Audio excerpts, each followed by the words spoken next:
Honors the uniform and not the man. Tonight, we've chosen to pay our respects to both.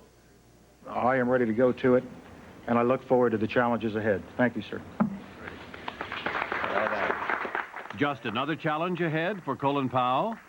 Wrong. This is the new chairman of the Joint Chiefs of Staff. Yesterday, the president nominated this young black four-star general to be leader of all of America's armed forces, principal military advisor to the president.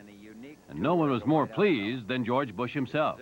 He will bring leadership, insight, and wisdom to our efforts to keep our military strong and ready.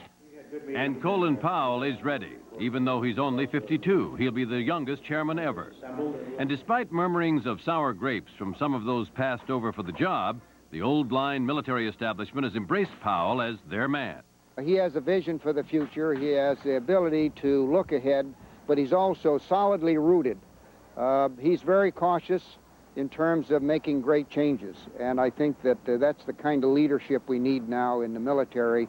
And, of course, Powell is the first black chairman of the Joint Chiefs. History will no doubt make a bigger deal of that fact than Powell does.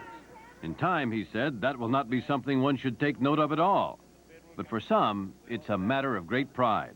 In some sense, this is slave ship, the championship. He serves at a most critical and pivotal point of security for our whole nation, and it just gives one a good feeling, a feeling of hope. General Powell came up the hard way, from the mean streets of New York's South Bronx to City College. In the ROTC program there, Powell was the top cadet in his class. After graduation in 1958, he was commissioned a second lieutenant in the U.S. Army. Powell spent most of the turbulent 60s serving 2 tours in Vietnam.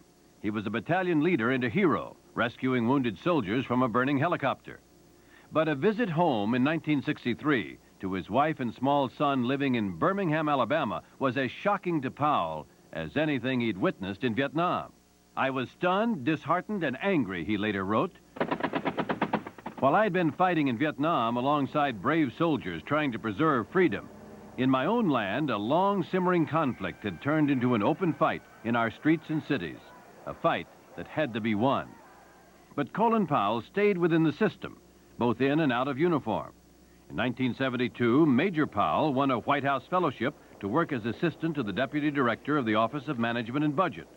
For the next 15 years, Powell rose through the ranks of the military, and importantly, he served as an aide to Defense Secretary Caspar Weinberger. In 1987, National Security Advisor Frank Carlucci asked Brigadier General Powell to help him clean up the mess at the National Security Council in the wake of the Iran-Contra scandal. And when Carlucci was named Secretary of Defense soon after, there was Colin Powell to take his place alongside Ronald Reagan. We must remember that what unites us is much more important than what divides us. Conciliation, intelligence, political savvy, good humor, that's all Colin Powell needed to restore credibility to the beleaguered NSC.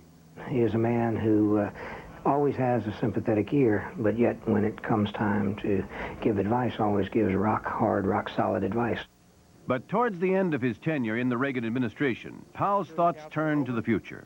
I expect to go back to a nice, quiet foxhole somewhere in the Army where I can serve my country in a more comfortable and perhaps much less exposed position.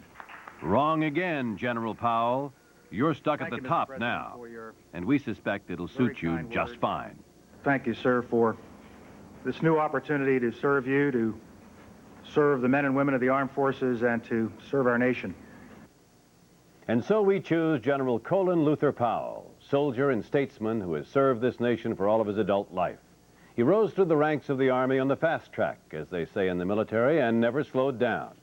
In times of military need, if leadership, diplomacy, and intellect matter, then Colin Powell is in the right place at the right time. That's our report on World News Tonight. I'm Sam Donaldson. For all of us at ABC News, have a good weekend and good night.